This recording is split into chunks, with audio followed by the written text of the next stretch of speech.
Now we can start, Prabhu. Yes. Yes, Prabhu. Right.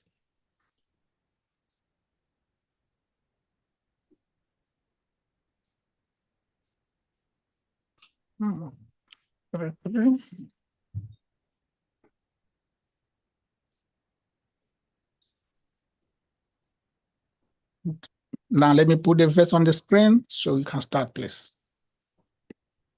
Yes. Yes, Prabhu. You can chant the pranam while you're putting on the screen. No, I'm requesting you to make me co-host. Okay, I'll do it right away. You are now the co-host. Yes, Prabhu. Okay. So just wanted to inform you that today I have received an injection in my right shoulder. So Sorry. Just a second. Can I call you? I'll call you right back. Hare Krishna. Hare Krishna, Prabhuji, Dandavat Pranam, all glories to Confounder Acharya Siva. Vangishla Yeah. Prabhupada, all glories to Sri Guru and Gauranga. Yes. Thank you very much. Yes, sir. Yes, sorry, Prabhuji. I got a little bit distracted. You're welcome. It's a great pleasure having to see you once again. Hare Krishna. Sadhi Prabhu is supposed to be Shall we here. start? Shall we start? Yes, so I'll put the verse on the screen and you can start, Prabhuji. First, I will chant the mantras, then you will put the, then you can put the screen. Huh? Okay.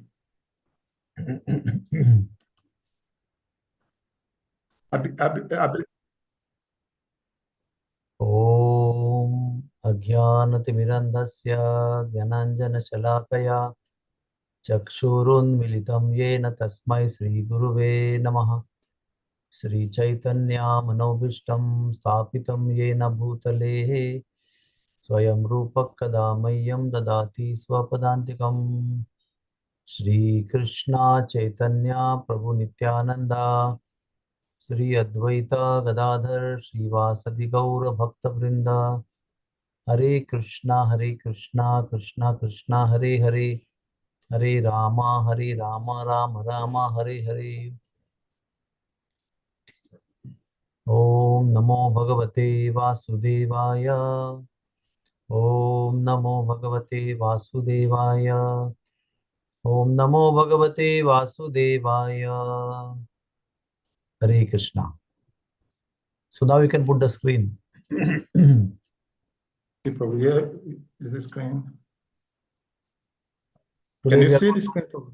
Today we are going to speak on 3rd canto, 3rd chapter, 8th verse.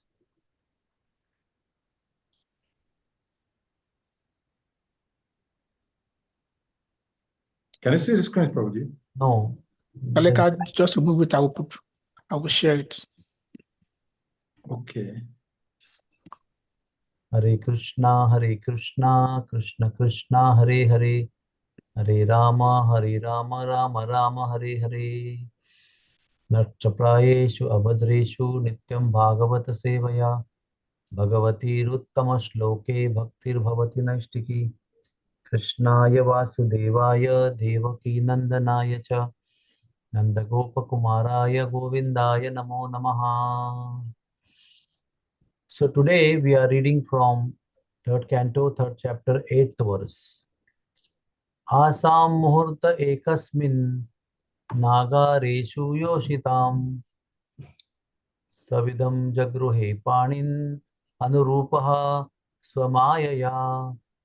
Asam muhurta ekasmin nagareshu yoshitam Sambidam jagruhe pani anurupa swamayaya.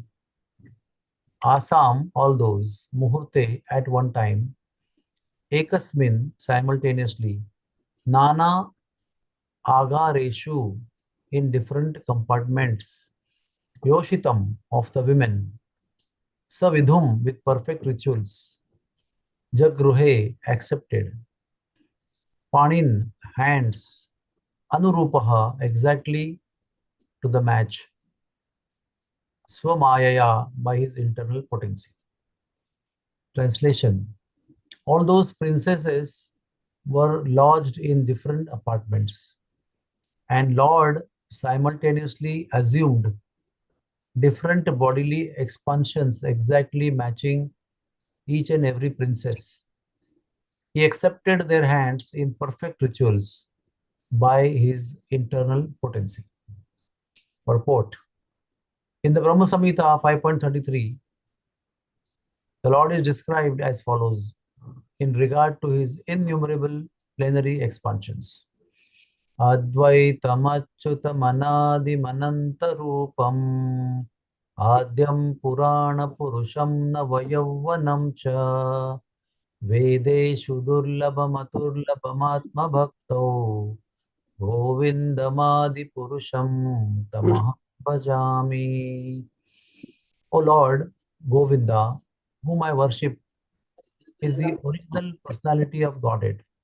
Optimization and move towards electricity, he's willing to go that far. So I think that, from a great investment point of view.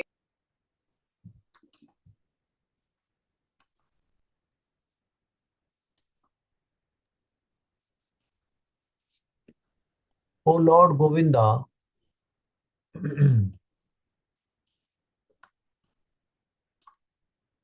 whom I worship, is the original personality of Godhead. He is not different from his innumerable plenary expansions, who are all infallible, original, and unlimited, and who have eternal forms. Although he is primeval, the oldest personality, he is always fresh and young. By his internal potency, the Lord can expand himself into various personalities of Swayam Prakash and again into Prabhava and Vaibhava forms. And all of them are non-different from one another. The forms into which the Lord expanded to marry the princesses in different apartments were all slightly different, just to match each and every one of them. They were called Vaibhava Vilas forms of the Lord and are effected by his internal potency, Yogamaya. Is that the end of the purport? Yes, Prabhu, that's the end. Yes, so you go to the word-to-word translation. Okay, leave it here for some time. I will like to speak on this. So, Om Agyanatimirandasya Dhyananjana Chalakaya Chakshur Unmilitam Yena Tasmai Si Guruve Nama. Please keep that. I wanted to have that on the screen. Yes, keep it for some time. I'll tell you when to take it off. Okay. So, many nice words are there in the word-to-word translation. One is Ekasmin. Ekasmin means simultaneously. Nana agareshu or graheshu, in different palaces. So the Lord is at this moment of time marrying 16,100 princesses which were imprisoned by Bhaumasura. So after releasing them, what is happening is simultaneously, Ekasmin, the Lord married them simultaneously in different apartments. With whom? With all the women. How? Savidham, with perfect rituals. What he did? He accepted them. How did he accept them? By accepting their hands. In our Sanatan Dharma, in Indian tradition, there is vidhi called as Pani Grahana. Pani means hand and Grahana means to accept.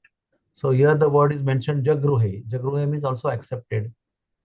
So the word Grahana is also there, Jagruhe.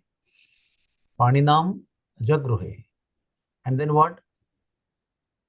Anurupaha, which means whenever we marry a suitable match. So Krishna is now marrying 16,100 girls.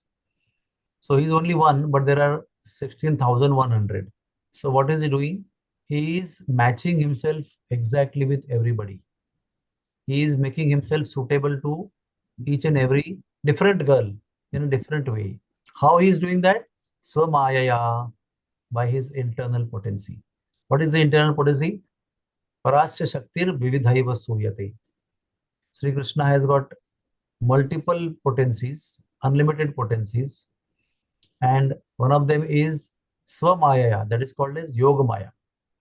Swamaya is Yogamaya, the internal potency, and another one is Bhairanga Shakti, external potency, that is called as personified as Parvati Devi, and the internal potency is personified by Radharani herself.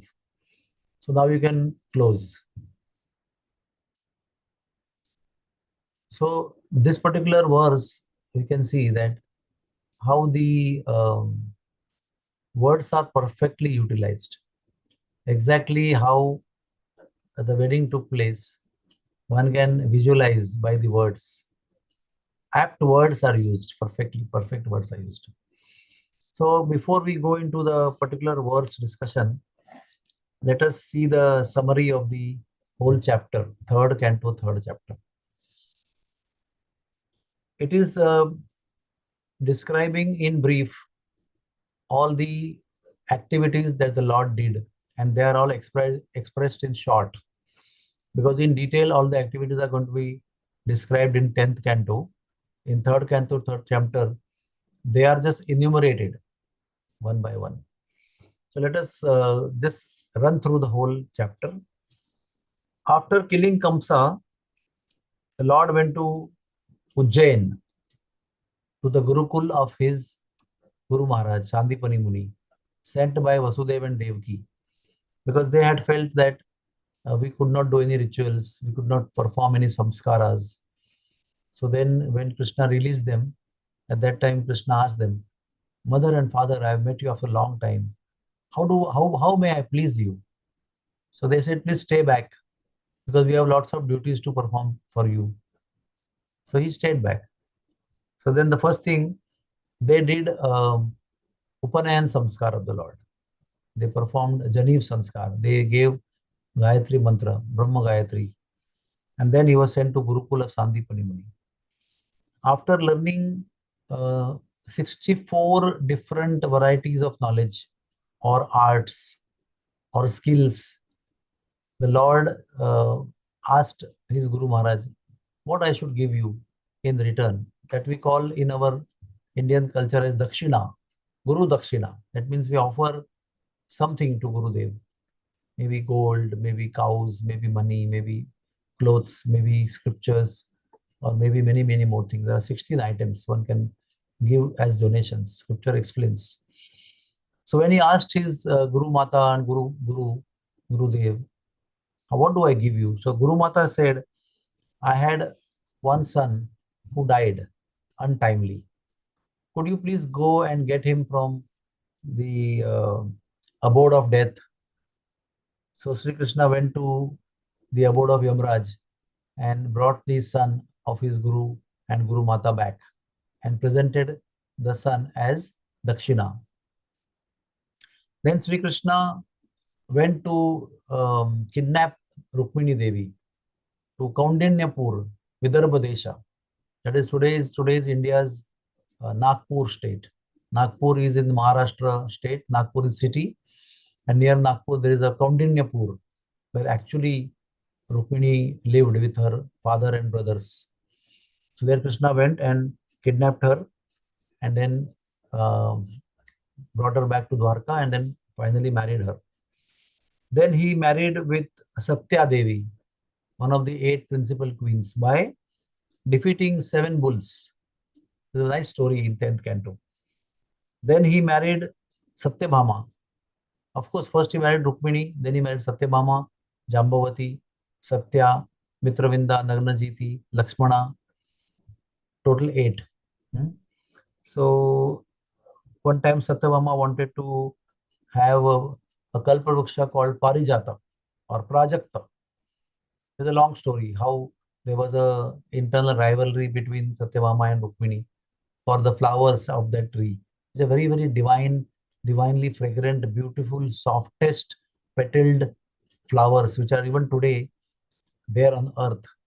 But the flowers stay only for maybe 1 hour after they are plucked from the tree. They just stay for 1 hour, not more than that. So Krishna went to Swargaloka in the guise of returning the earrings of Mother Shachi. And he brought that tree from there for Satyabhama. Then the line comes, the story comes, which is described in this verse, which we will discuss in detail. He defeated Bhaumasura and he released 16,100 princesses from the prison and he married all of them. Then he gave each of the princess, now his wife, each of his wife gave 10 sons each and 1 daughter to each. So totally he had 16,100 plus 8. So into 10, so many sons, 1,61,080 sons and 16,108 daughters. And then each one of them was married and they gave birth to 10 sons and 1 daughter. So this itself formed the one family of Krishna, the huge family. After that, Krishna arranged a war between Kauravas and Pandavas at Kurukshetra, which is called Mahabharat War.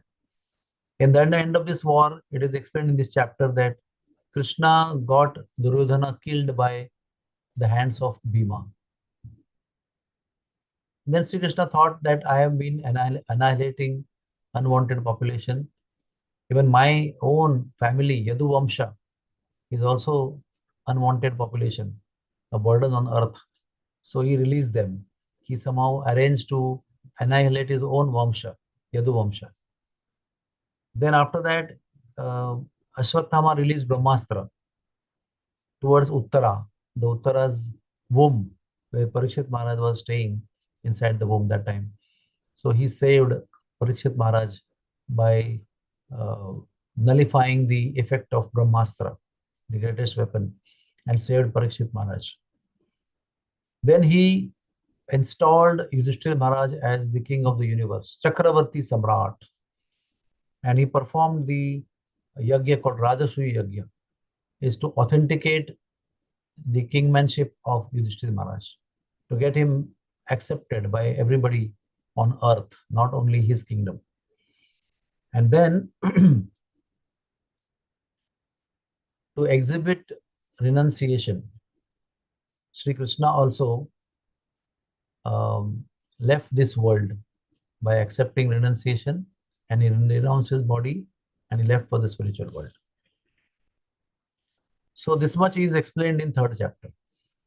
In 4th chapter, then there is a detailed description about how the family of Krishna, Yadu Vamsha, how they were actually destroyed. In details it is explained, and many more things are there. So let us come back to today's verse. In today's verse, it is explained that how Krishna got married. So the story goes like this. The 3rd incarnation of Lord Vishnu, that is Varahadev. Varahadev came to rescue the earth, which was kicked by Hiranyaksha and displaced from her position in the orbit, and she went to the bottom of Garbha Utaka Shahi Vishnu, the ocean of Garbhodaka Sagara, Garbhodaka ocean, where Garbhodaka Vishnu is lying at the surface, and very, very deep at the bottom, Hiranyaksha kicked the earth. So you can imagine the size of Hiranyaksha. Hiranyaksha must be so big that earth was like a small ball, football for him. And then in the space, he was roaring with anger. And then Lord came out from the nostril of Brahma and suddenly assumed a very huge form. And that was Varahadev. And then Varahadev went first inside the ocean, lifted the earth on his tusk, brought her back on the surface of water, then went ahead upwards and placed the earth in the middle position of the whole universal planetary system. Till that time, Hiranyaksha was constantly challenging Varahadev to fight. But Varahadev was very peacefully tolerating all the challenging words because he wanted to first do the service to earth by placing her in a normal position from the abnormal position, suffocating position. So he placed her in the safe position, and then they started fighting, and they did not fight on earth or any planet. They were fighting in space because Hiranyaksha was so huge. Every planet was like football for him, or the systems. So, of course, you know that Hiranyaksha was killed by Lord Varahadev. But while the Supreme Lord Varahadev was lifting and carrying Mother Earth, there was a dialogue between the two. And Mother Earth had many questions. Where are you going to place me? So Lord said, do you see some greenery here? Yes. So I will place you on the greenery. So she felt, how can there be greenery without me? I am the one who creates greenery. So she was amazed. So then Lord placed her on Sri Vrindavan Dham. And that was a spiritual world. And then Mother Earth had a lot of questions. So she asked the Lord many questions when, after Hiranyaksha was killed, Lord went to Mathura at the banks of Yamuna and was relaxing. Because he was relaxing there, it is called as Vishram Ghat. Vishram means to relax. So the Lord was relaxing, and then Mother Earth came in the human form, in the form of a Devata, and asked many questions. What is this abode where you have placed me? So then Lord Varahadev described Adi Varaha Puran to Mother Earth, in which he in detail explained about all the holy places on the planet in Vrindavan Dham, in the Brajamandala. What all holy places are there? He described all the holy places with stories in detail to Mother Earth. So Adi Varaha Puran is simply filled with variety of wonderful pastimes, unknown and known, unlimitedly. And so during the contact of Mother Earth with Lord Varahadev, while lifting and carrying her from the ocean to the orbitary position, there was one son born. That son was called as Bhauma because he was the son of Bhumi. So in Sanskrit, when we have to call the son by the name of the mother, so Bhumi son became Bhauma. Like Kunti's son became Kaunteya. Like that, in Sanskrit, there are ways of addressing a son after their mothers. So Bhumi gave birth to Bhauma. Also, he was named as Naraka, and because he was the great son of the Lord himself, was a very celebrated personality. But lo and behold, alas, he started associating with asuras like Banasur. That is why he became Bhaumasur or Narakasur. And he became completely anti-Lord. All his activities became very severely demoniac. He was a notorious fellow. He stayed in the kingdom called Pragjotishpur, which is today's Assam state. The state of Assam is called Pragjotishpur. And he actually was so powerful a demon that he had friends with Banasur, Shambarasur, Aghasur, Bakasur, and Putana, and Tudavarta, Arishtasur. So many big demons were all his friends, and they were staying with him in Pragjotishpur. And Kamsa had gone there to fight with everybody and win everybody. That is we call as Digvijaya. Digvijaya means conquering all 10 directions. Dik means direction. Vijaya means victory. So he had gone to conquer all directions. At that time, he had gone to Assam also, Pragjotishpur. And one by one, all the demons came and fought with him, and Kamsa defeated everybody. Looking at his prowess of defeating each and every greatly powerful demon, Narakasur thought, I should not fight with this person. I should be just friends with him. So he came and shook hands and made friendship with him.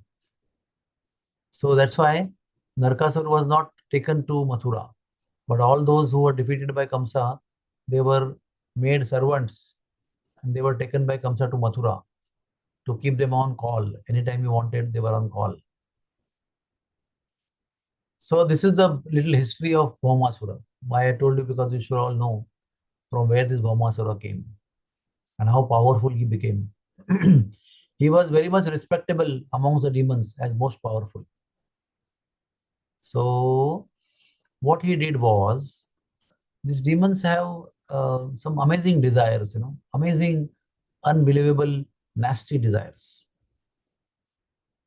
So he had a desire to become very powerful, and someone had guided him that he should kidnap as many as possible princesses from various kingdoms, and one day we will perform a fire sacrifice where we will sacrifice each and every girl, and by that he will yield immense powers, unbelievable immense powers, that is called siddhis. So he had captured 16,100 princesses from various kingdoms, and he had kept them captive in his prison, waiting for the right time to do the yajna. Somehow or other, all these young girls, when they were at their father's house, they heard about Krishna because they were princesses. So they were with their father and mother, the king and the queen. And people like Narad Muni, Agastya Muni, Angira Muni, Parvat Muni, they would always travel from king to king, kingdom to kingdom. And they would narrate about Krishna's pastimes to them. And when these young girls in their young childhood, beautiful age, they heard about Krishna's pastimes regularly from variety of sadhus, they had fallen in love with Krishna. And they will always meditate on Krishna and worship in mind and desire to have him as a husband. The same story goes true with Rukmini. The same story goes true with Satyabhama also.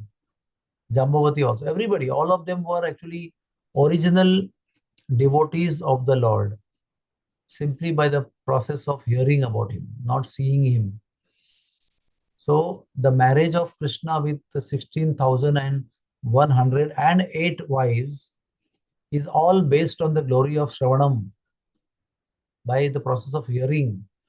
Only by the process of pure hearing, regular hearing, consistent hearing, hearing with full attention, they developed love for Krishna and the desire to marry him. And that's how, when they actually married with him, they were already in deep love with Krishna. So we may not see the Lord just to develop love for him. We don't have to see the Lord. You can just go on hearing about him, regularly listening to the beautiful, loving, wonderful pastimes of the Lord. And that itself will one day purify our mind and develop love in our mind for Krishna, as these 16,108 queens had developed before marriage with Krishna only. Before only with marriage Krishna.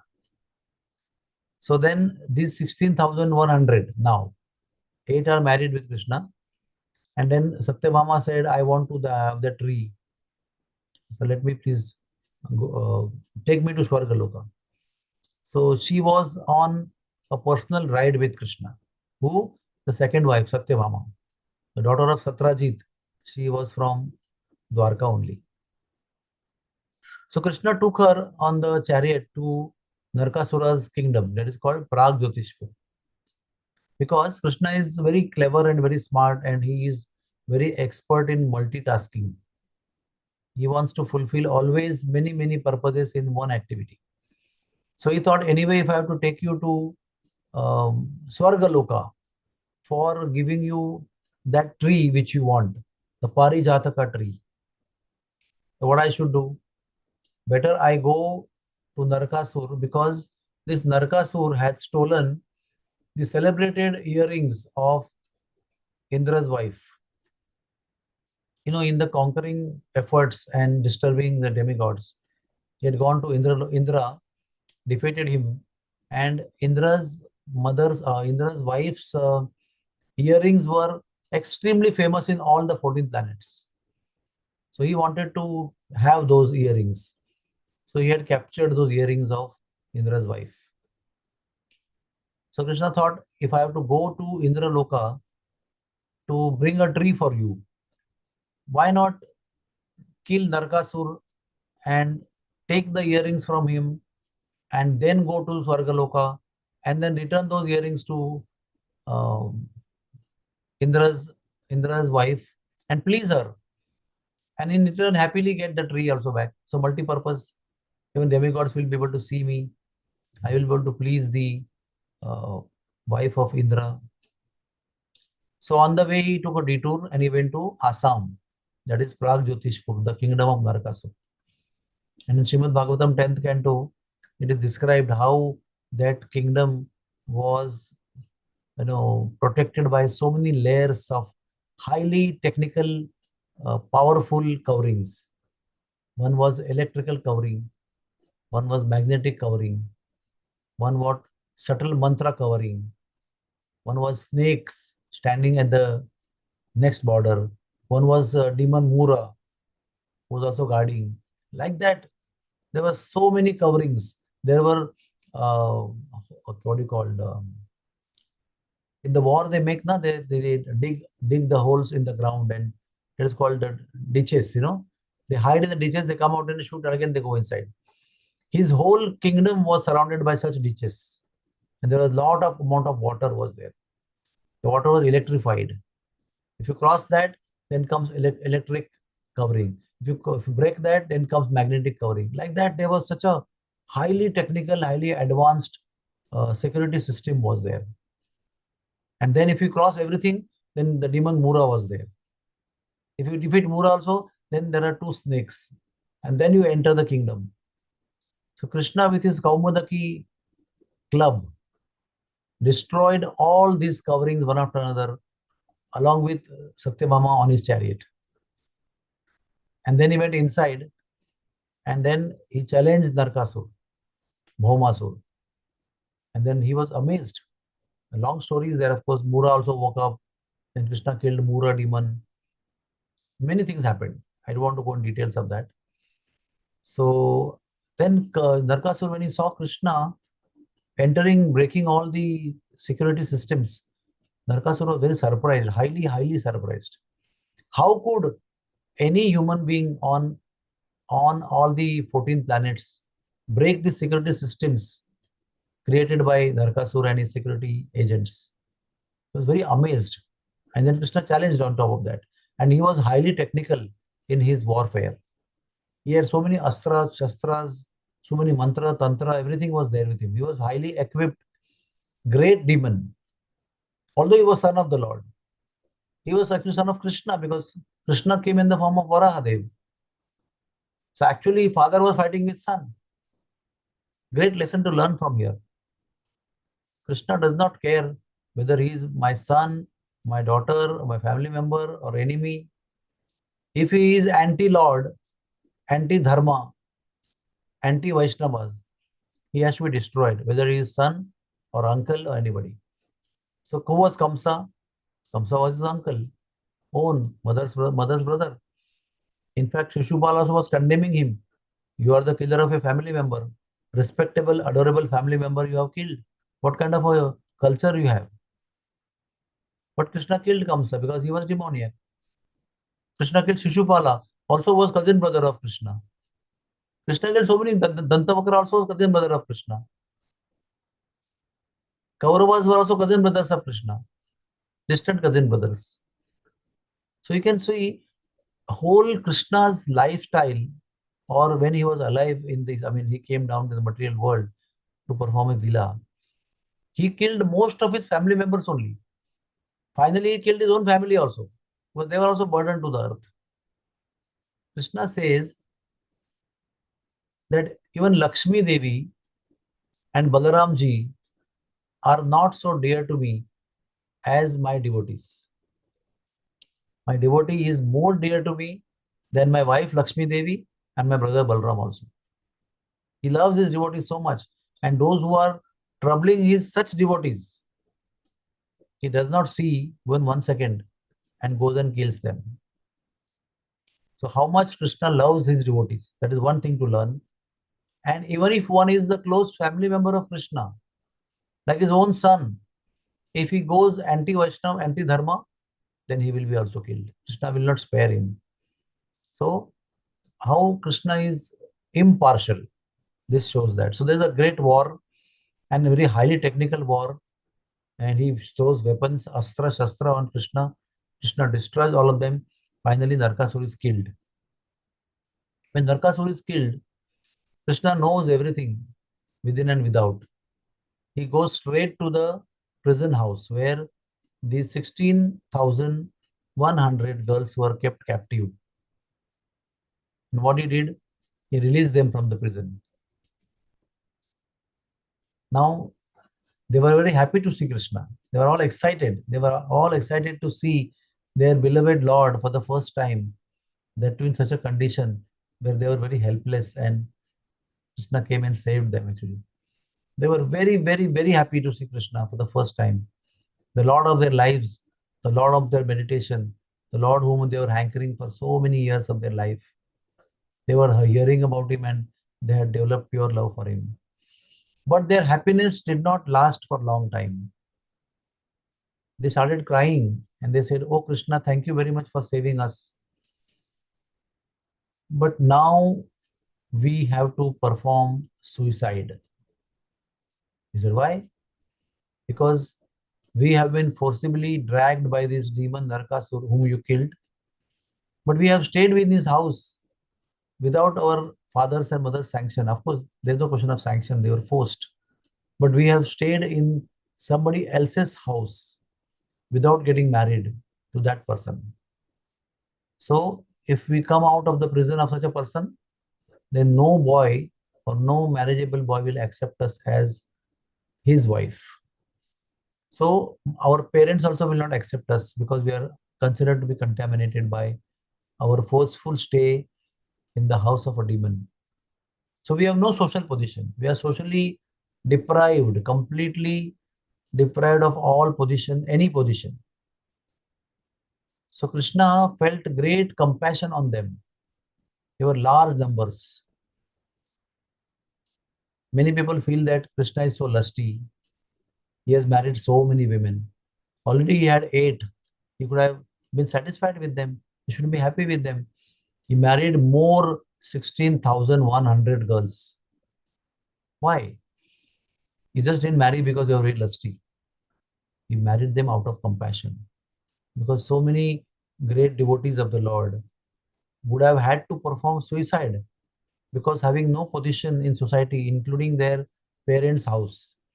So Krishna, being Dwarkadish, the king of Dwarka, he gave them a higher position, higher socially placed position of his wife. So they would be known as Krishna's wives. They would be known as Dwarkadish Patnis. So what he did, you see what he did in details. What he did, he called for 16,100 palanquins, each carried by 4 strong men, well-dressed servants. He offered all these 16,100 ladies lots of dazzling ornaments, right from forehead to earrings to the neck to the armlet bracelets, waist ornament, then the ankle belts.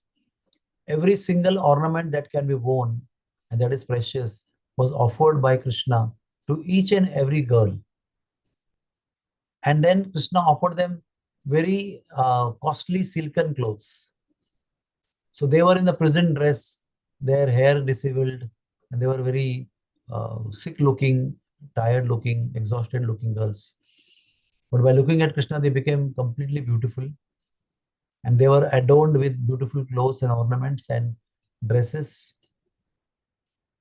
And then Krishna put them in a palanquin, each of them.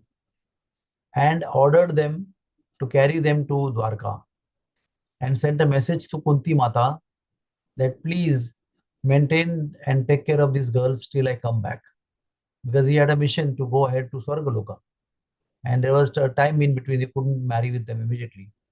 So he sent message to his Bua, his mother, father's sister, Kunti Devi, please take care of them.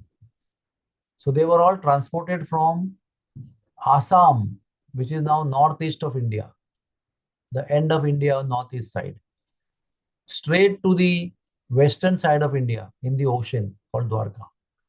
So long distance were very carefully, respectfully carried by the palanquin men, and they were sent to Dwarka, and they were kept waiting in a beautiful palace. And then Krishna went ahead with Satyabhama, flew over sky and went to Indra's abode, Amravati.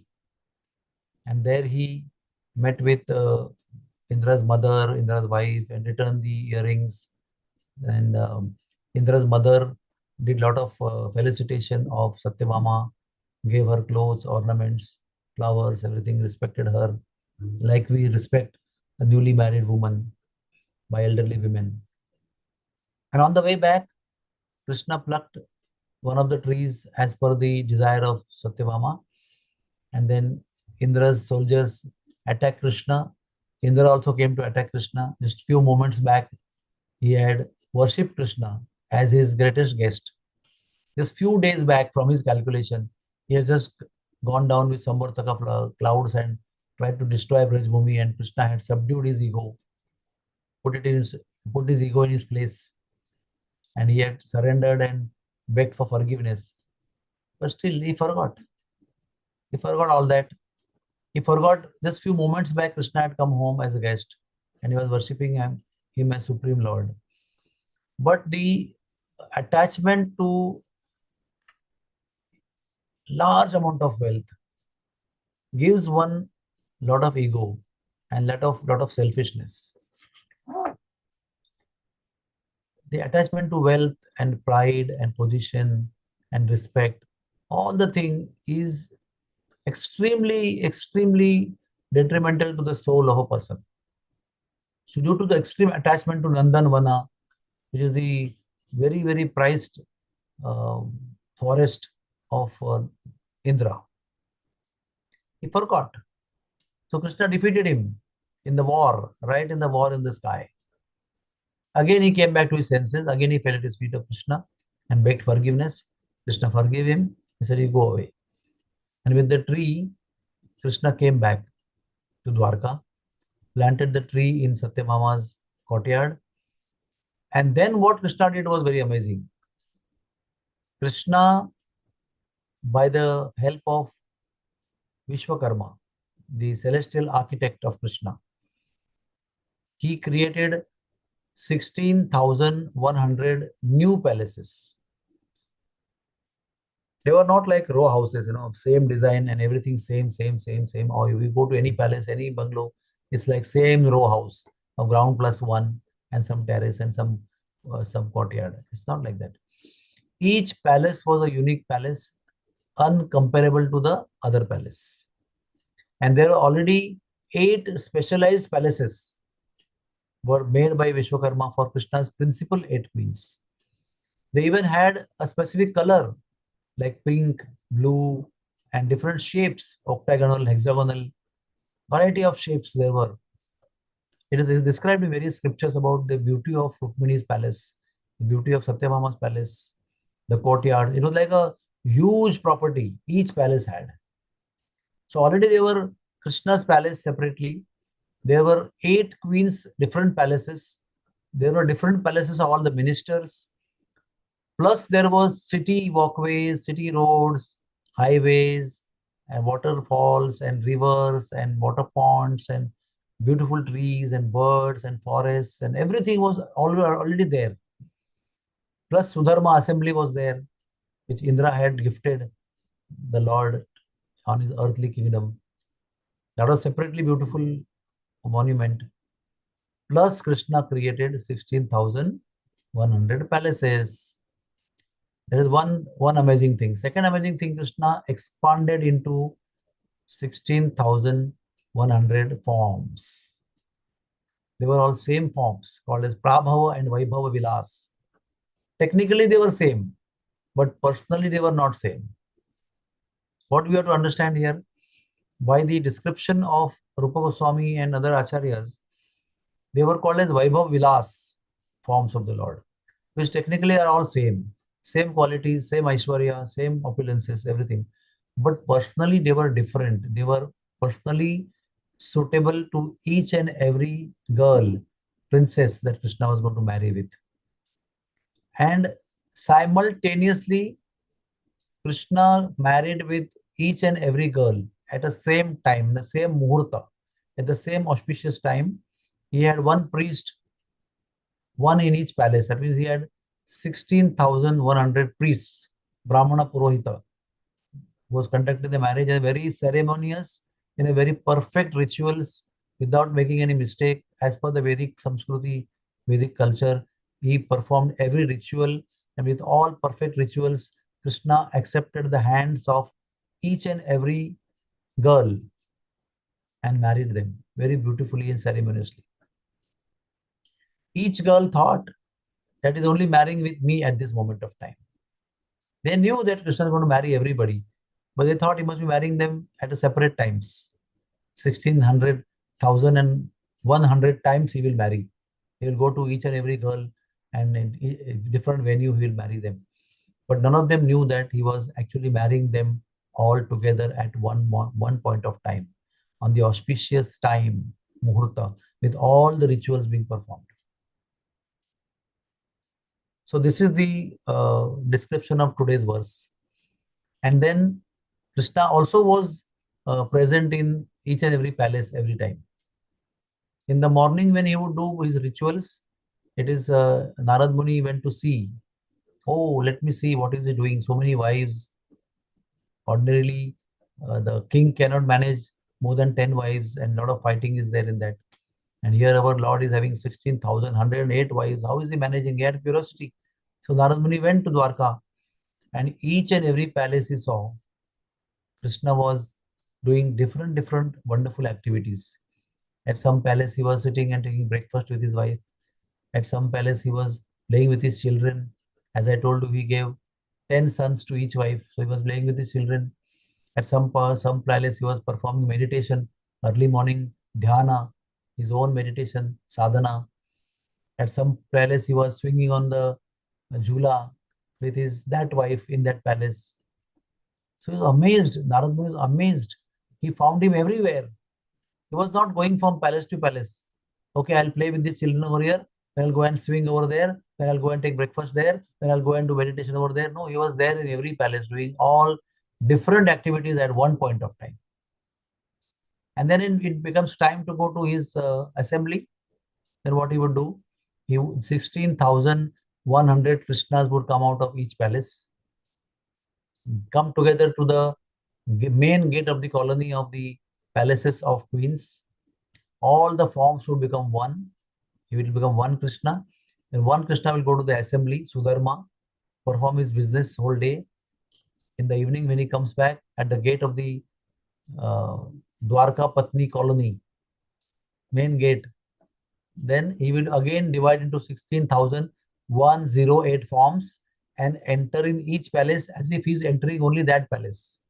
The wife is receiving the husband with great love, pomp, with lamp offering, with flowers, and with so much of respect. And then she would receive, wash his feet, feed him nicely. Each and every wife will do that. And then he would spend his time with all his wives differently, eat their food, and sleep in each and every palace in the night, and do all the morning rituals everywhere. So this is Krishna, our dear Lord. It is not that he had quarrel with this wife and he would go and tell that wife about his quarrel with previous wife, and this wife will give him some solution to solve the problem with that wife. So not like that. Every wife was fully satisfied. Krishna loved everybody equally. Still, Krishna's love for each wife was different, suitable to each one's nature. Satyabhama was different natured. Rukmini was different natured.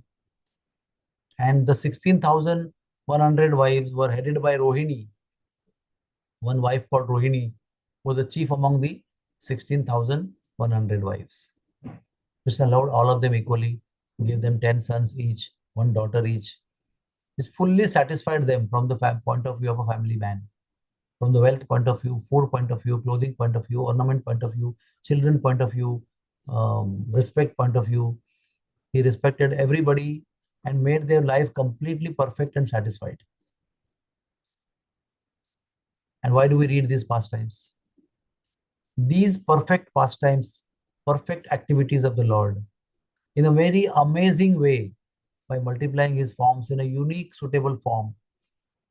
When we hear these pastimes, our heart gets purified. We get freed from our anarthas, unwanted things in the heart. Heart gets filled with joy, and heart gets purified.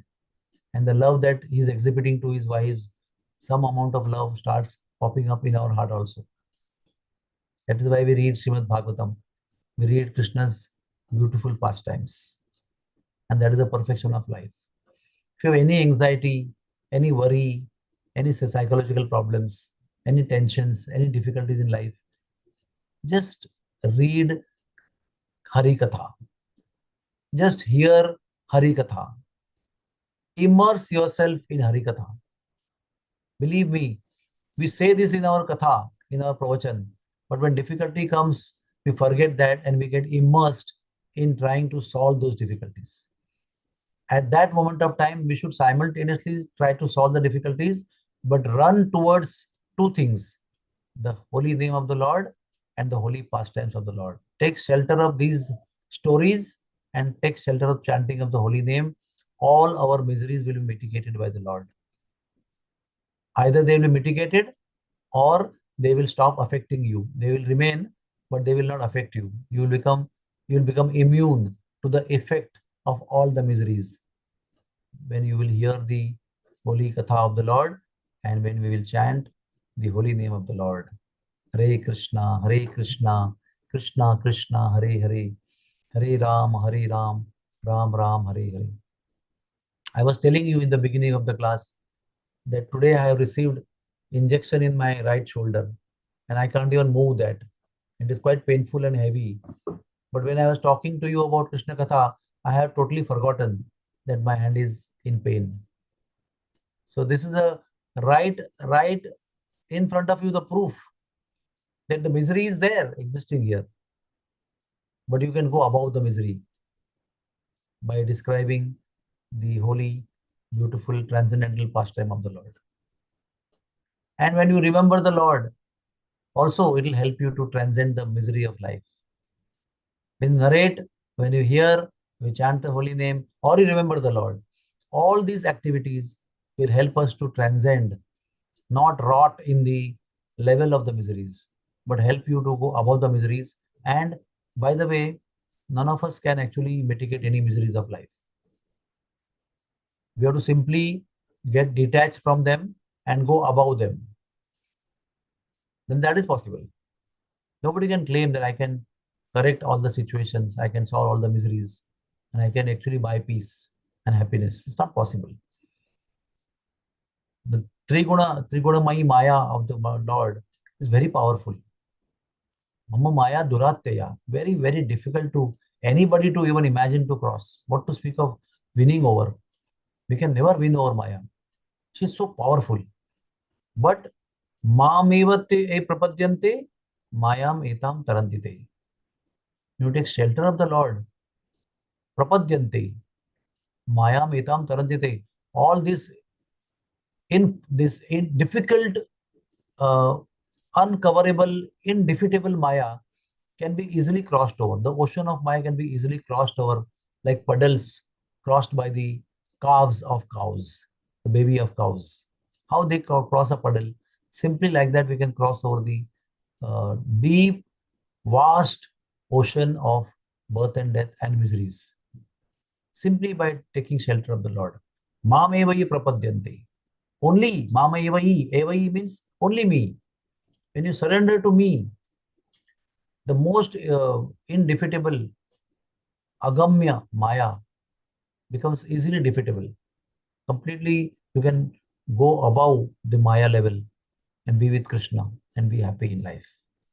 Hare Krishna, Krishna Krishna, Hare Hare, Hare Ram, Ram Ram, Hare Hare. Thank you very much. Hari Bol.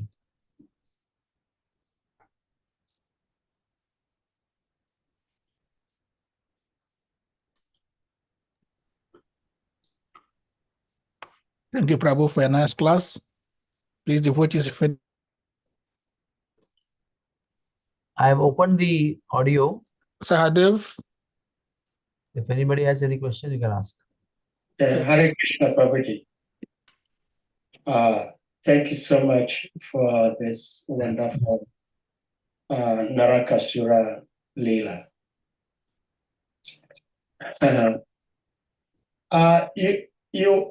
I also read about the 16,100 princesses that Krishna married, and it is said that the head among them was Rohini. Was this Rohini different from Yes. Vasudev's wife Rohini? Yes. Different Rohini. Okay. Okay. She was very much younger in age. She was princess, young girl. Yeah, much younger. Yeah. Okay. Okay. In fact, yesterday we talked a little bit about this Narakasura, and you've answered lots of the questions we asked yesterday, even though you were not here. It's beautiful. We were asking how Krishna married the 16,100 princesses. Did he perform like the rites of marrying a girl? We were not very sure, but you answered that in your delivery today. And you also talked about the princesses did not know that each other were getting married at the same time, even though they knew that they're all going to be. So we were talking about all these things, and I volunteered that I was going to do research, which I couldn't. So even before I asked, you already answered. So devotees here, I'm sure, will be very happy. We can thank you enough for being here today, Prabhuji. Hare Krishna. Thank you. Hare Krishna. So, is there any other question? Yes, Prabhu, I have a question. Who's that? It's Kushia. Okay, please. I'm here. I'm here.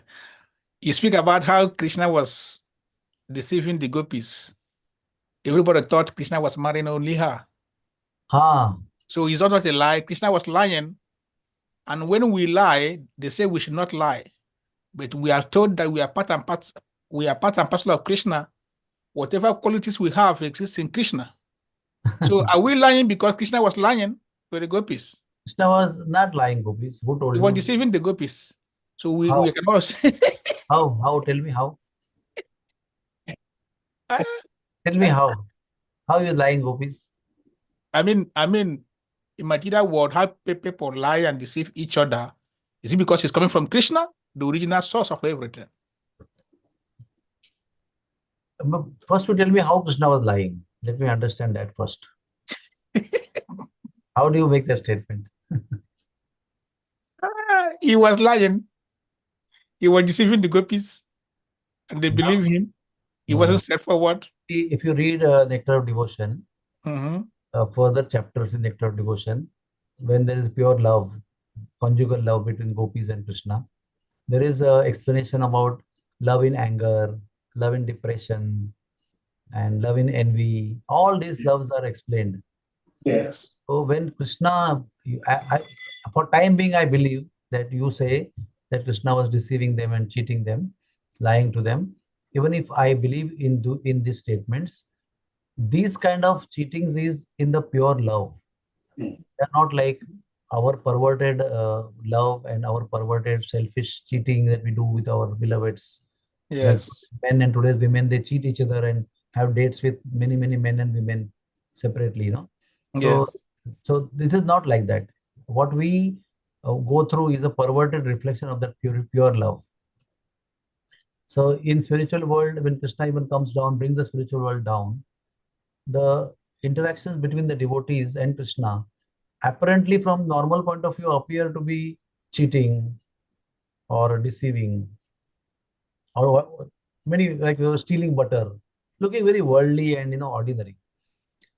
They look ordinary and cheap till the point you don't know about the Lord as Supreme Lord.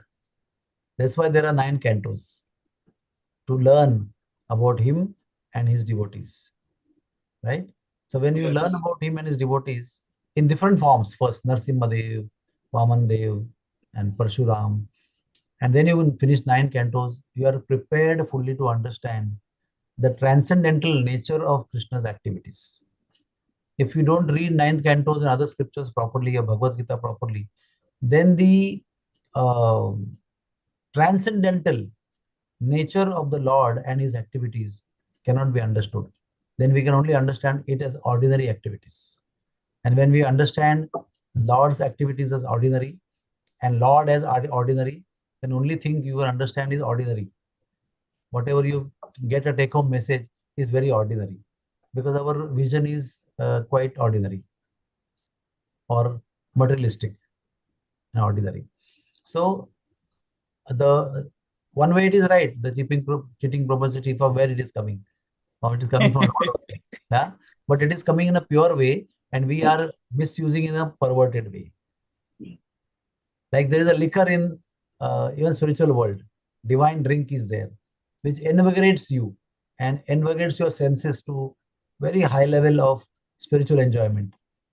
But in the material world, that same thing becomes perverted and becomes alcohol, and makes you dull, makes you unconscious, makes you useless, makes you even can't even enjoy sense gratification. So much it makes you useless. So everything what we see in the pure state gets perverted and very low grade when it comes to material world.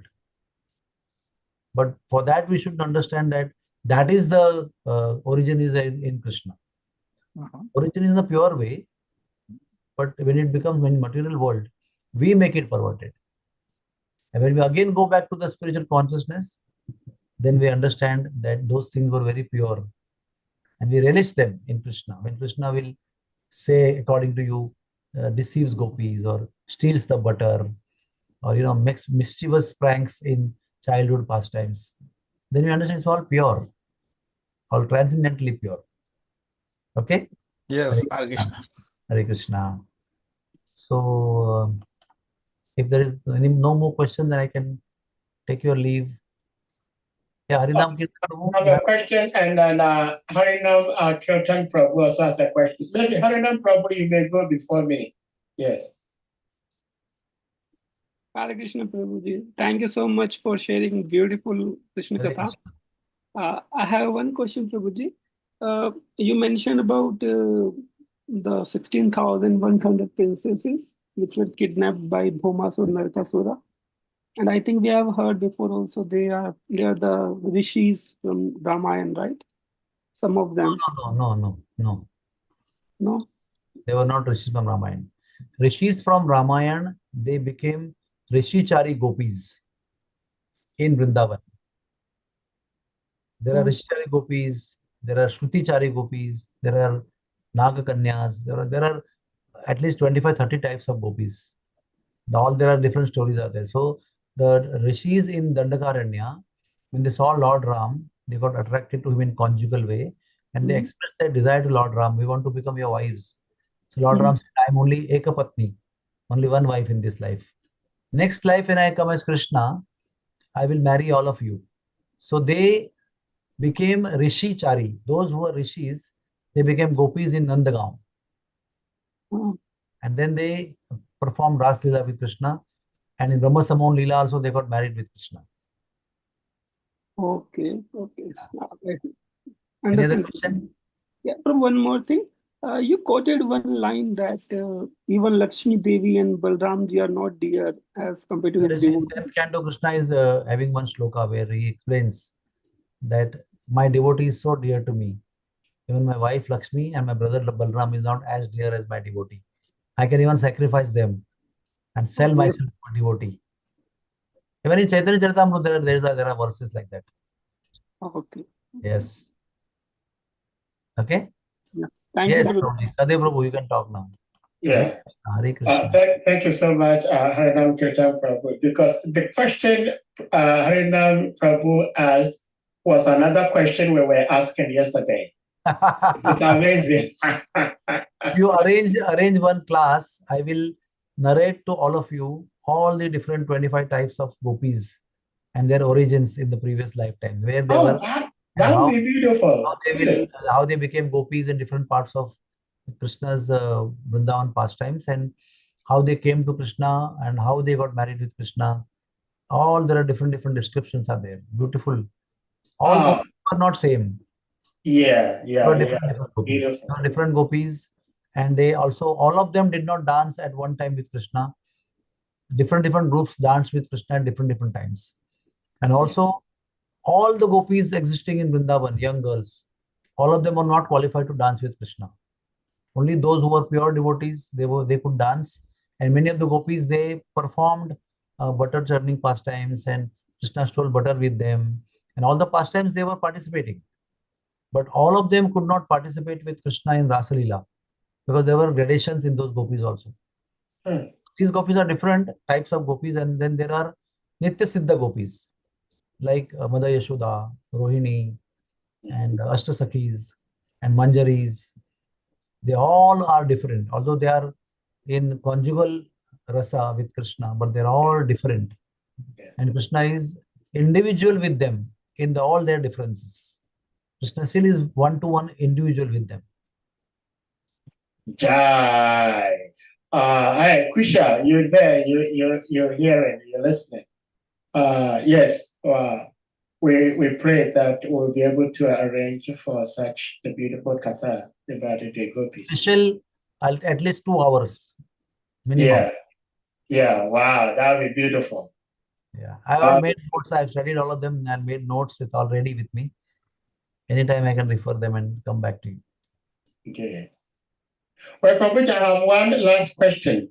Yes. Some of us are coming from Christian background before we joined. Yes. Before we joined ISKCON. And in the Christian tradition, we are taught that there are certain things that are predestined. Again?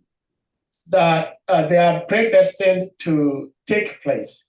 But if it is evil, if it is bad, even though it is predestined to take place, if one allows himself to be used as the medium for that bad thing to happen, that person will suffer. Yes. Yeah, so my question is, it is through Narakasura that these princesses got Krishna as their husband. So would Narakasura, Bhamasura, get any benefit by helping these young girls? You should answer this question yourself. You should answer this question yourself. What is the meaning of getting killed by Krishna? You tell me. Well, if someone gets killed by Krishna, that is also a benediction. When you get killed by Krishna, you get salvation. You get salvation, yes. Yeah, so Krishna, if you wanted to punish Narakasur, really, truly, he would have got his son or his soldier or his prime minister or his commander-in-chief to kill him. Yeah. By that way, he would have been really punished. I mean, killed and got punished and go to hell. But when Krishna... Yes, I've understood now. Krishna came himself to take the trouble of killing him. Yes. He loved him. He wanted to do salvation. And because he also, of course, he harassed them by kidnapping them. But by that way, Krishna, got them married with him. Similarly, Putana, right? Putana is such a ghastly lady. She was killing newborn babies and drinking their blood, And then there was a usual habit anywhere else, but she also came to Braj and killed so many children, right? So how much hard punishment she should receive. But still, What Krishna did? Oh, she came to me as my mother. Yeah. She allowed me to suck her breast and drink milk. So let me make her my mother's assistant, Dhatri. Yeah. Right? Yeah. So when Krishna does it himself, it is always a blessing. It's never a punishment. Or when saintly people curse somebody, like Narad Muni cursed Nalakubera Manikriva, you become trees. You want to become naked? Better become trees for thousands of years, right? But that was not a curse. That was a blessing. Even all the demons which Krishna killed, their past history is there. Everybody had a past history, and everybody had offended a sadhu or a saintly personality, and everybody was cursed by that sadhu to become that demon, to become a duck, or to become a bull, or to become a horse, or to become this, or become a that. And they were blessed. I mean, they were cursed that, they were first cursed that you will become duck, for example. Okay. Then that fellow suddenly on the spot became duck in front of him only. Lakhs and thousands of years before. So when he became duck, immediately he became so humble, and he realized his mistake. Oh my God, I thought this man is a very ordinary man, but he made me duck instantly. So he became humble and he surrendered to that sadhu. And the sadhu, after compassion, blessed him. Okay, I already cursed you, so you cannot escape my curse. So for 400,000 years, you will become a duck. But at the end of the 400,000 years, Krishna will come and kill you and liberate you. So all those curses were not curses, they were all blessings. All of them. Sadhus never curse anybody. If it appears curse because we are materially conscious, we appear as curse. It appears as curse. But Sri Krishna, the sadhus are always very merciful. Even the so-called curse appear to be very harsh. Finally, it blesses the soul to reach the Lord. The duck got delivered, the bull got delivered, the horse got delivered, the lady got delivered, everybody got delivered, amazingly delivered. Yeah. How wonderful is our Lord, you guys just imagine. And how much more wonderful are his devotees. If Narad Muni wouldn't have cursed those two demigods, they would have remained drunk and remained naked and remained enjoying with women constantly and gone to hell after that. But Narad Muni saved them and when them gave them Tatha Prema Bhaktim Sakami Prayacha. He gave them bhakti. That fellow who misbehaved with Jajali Muni and started eating fish from his pond. Jajali Muni told him to stop. Don't eat fish from my pond. They're all my fishes. Don't kill them. He kept on killing them. He said, you are so fond of eating fish, you become a duck. And that duck was delivered by Krishna. Otherwise, if you wouldn't have cursed him and would have just ignored him, that would have been a curse to ignore him. Ignore means actually you go to hell. I ignore you. But I curse you means I bless you to be delivered by Krishna. Just see. So Narkasura, Shambarasura, and Agasura, Bakasura, Arishtasura, all those were Trinavarta, Shaktasura, all were delivered by Krishna. Of course, they did not get love like gopis, but they all got freed from cycle of birth and death. Yeah. Yeah. Wow. Thank you so much, Prabhuji. Krishna Prabhupada uses this Narakasura story to tell the whole world. Says, God is not cheap. This is the God we worship. And God is not partial. Yeah, God is a person and it's not cheap. He married all these princesses and he was doing different things at the same time with each and every one at the same time. Most important is he gave them a very respectable social position. Yeah. The point of view of committing suicide, he made them queens of Dwarka. Yeah. Not ordinary women. He made them queens of Dwarka. Gave them all respect, all the grandeur, all the opulence, all the treatment, respect as queens. Uplift them social rehabilitation. Yeah. Ultimate social rehabilitation that is possible, that Krishna gave them. And people say, oh, he's so lusty. He wants to have sex with them and marry with them. No, one has to hear these stories from a pure devotee, like Shukdev, like Vyasadev, like our spiritual masters. Yeah. Then you will understand the divine insights behind these so-called ordinary stories. Is Govinda Prabhu? We have one hand up. Govinda Prabhu. Yes, Govinda Prabhu. Hare Krishna. Yeah, Hare Krishna. My dear Hare Krishna, Chakradhari. Prabhu. My dear Chakradhari. The holder of the wheel. Holder of the wheel. Tell me. Prabhu, please accept my respectful obeisances. So My glorious to Srila obeisances to you. Prabhupada. All glories to you, and all glories your wonderful service to devotees. Thank you very much for this wonderful presentation. Prabhu, I have one question that is to keep bothering my mind. We know that once we have taken birth, certainly we have to drop the body at a point. And so Krishna, when he was here on the planet, there are so many demons. Of course, those demons were not ordinary demons. Yeah. But we know how many times these demons try to kill Krishna and also kill the cowherd boyfriends of Krishna.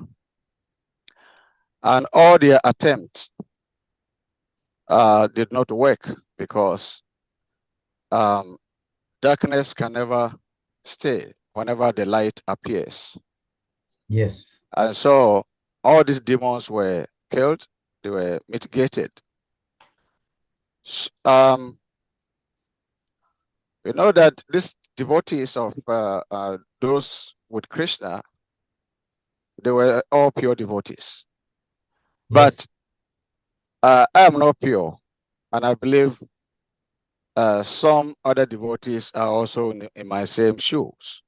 We are just sadhakas, we are practitioners. I'm not on that level yet. Under what circumstance can a demon work on me and me get affected? Under what circumstance, situation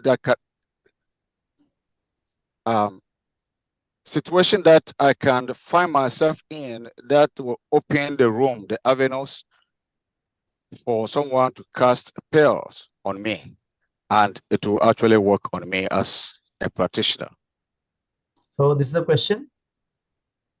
Yeah. Yes. Okay. So the answer to that is, till you willfully submit, it will not affect you.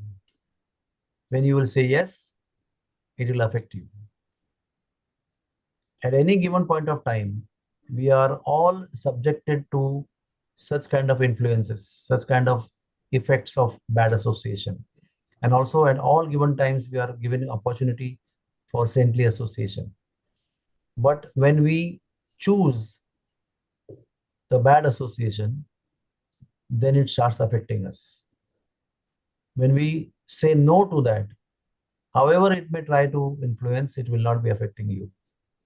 When we take shelter of the holy name and say no to Maya, Maya has no power to influence us. Jahan Krishna tahar nahi Maya radhikar. Maya has no authority, no power to affect where one has taken shelter of Krishna. When she has power, when one has not taken shelter of Krishna, then she has power to influence. And when we say yes to her, when we Krishna bhuliya jeev bhogavancha kore, nikatastha maya dhare jhapatiya dhore. What does that mean? When we choose to forget Krishna, then she is very close by standing and she just captures us, grabs us. Nikatastha maya dhare jhapatiya dhore means she grabs us, not just holds us. But when she can do that? Only when we forget Krishna and give up the shelter of Krishna. We are all Tatastha Shakti. We are called as marginal potency of Krishna. Marginal means we have choice between the internal potency and the external potency. Mahamaya and Yogmaya. When we are under Daivim Prakritim Ashrita, Mahatmanastu Mam Partha, Daivim Prakritim Ashrita. When we take shelter of Daivi Prakriti, Yogamaya, Maya has no right no authority, no power to even influence an insignificant soul like all of us. She only manifests her power when we succumb to her, when we say, yes, madam, I am yours. That time, the evil power will affect us. Otherwise, it will not affect us. And even if we get affected by her, and we realize I'm getting affected by her, entrapped by her, and I say, oh Krishna, please save me, then immediately we're out of that. That is also true. So we are actually blessed. We are not using the power of our good fortune.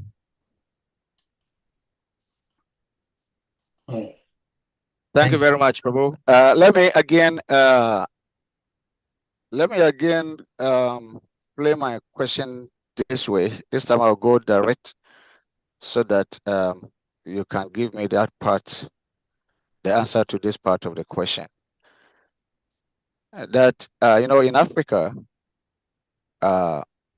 we You see can a make lot the of question very short, because I only 3 yeah, minutes. I'll make it. I'll make it very short. Yeah, sure. Yeah, in Africa, people are so much affected by what is called juju, or the black power. Yes. That they can cast spells on someone, and that person can actually die or get affected. So, under what circumstance can the devotee who is chanting, worshiping deities, taking prasadam, doing all the spiritual exercises, be affected by this kind of influence? So what is the question? The question is, can a devotee be affected by a witchcraft or black magic? Devotees can get affected by witchcraft if they choose to eat outside or drink some drink outside. How does the witchcraft and how do the people act upon us? They give us something to eat or something to drink. And if we have a culture and habit of not eating anything outside the temple or devotees, we don't get affected. But if we accept anything given by anybody with so-called love or affection or respect, and through the food and drink, we get affected. This is my usual experience. So we are advised by our well-wishers, please avoid eating outside. Even unknown devotees, don't eat from their hands. Eat from known devotees who are like trusted devotees. Because even devotees sometimes get influenced by this kind of envy and competitive nature and negative influences. Because we are in the middle of our sadhana, we get affected by lust, anger, greed, envy. And in that, even some devotees also go through that witchcraft, black magic, and try to take revenge of devotees. So best is to remain pure in habits. As per our guideline, do not eat outside. Eat only known source of prasadam, where you know devotees are cooking in temple or known devotees. And you can save. Once you give Maya a little chance, a little finger, then Maya will pull you completely by hand. And you give a little finger to Maya, then Maya will hold you completely by your whole body and drag you. Yes, it is becoming a very difficult uprising situation in the world, not only in Africa, even in India, in the villages, there is black magic, but we have to be careful about it. Chant Hare Krishna constantly. Do not ever remove your kanti mala. Do not eat outside. Always remain, keep good company. Always remain immersed in the holy name of the Lord. And hearing. By earplugs, you always hear the Krishna Katha constantly while doing all the work, if possible. And that will save you. So with this, I think I will like to thank you. Thank you so much. Thank you, Prabhu. Thank you so much. Thank you for your question. Dear devotees, like I said, it's very amazing how Prabhuji, you answered lots of our questions we were asking yesterday, even though you were not here physically with us, but somehow the super soul spoke through you. Higher connection. Yes, heart-to-heart connection. It's amazing, actually. It's amazing how you answered all the questions even before we asked. So, dear devotees, we're going to humbly request you all to kindly unmute, and we all chant Hare Krishna mantra to express our dearest appreciation. I'd like to see their faces, if possible. Our revered speaker, His Grace Viswarupa Prabhu, and like he said, if possible, please turn on your cameras so we may see your blossoming faces. I can see here one name of Krishna's wife, Mitravinda. Mitravinda, yes. Haribol, Haribol. Hare Jai. Hare Krishna, Hare Krishna, Krishna Krishna, Hare Hare, Hare Ram, Hare Ram, Ram Ram, Hare Hare. Panchakarpatarubhyascha Kirtanduvya Evacha Patitanam Svanadevyo Vaishnavevyo Namo Namaha. Jai, Jai, Jai, Jai. This co-founder Prabhupada ki Jai. Sri Gaura Bhakta Vrinda ki Jai.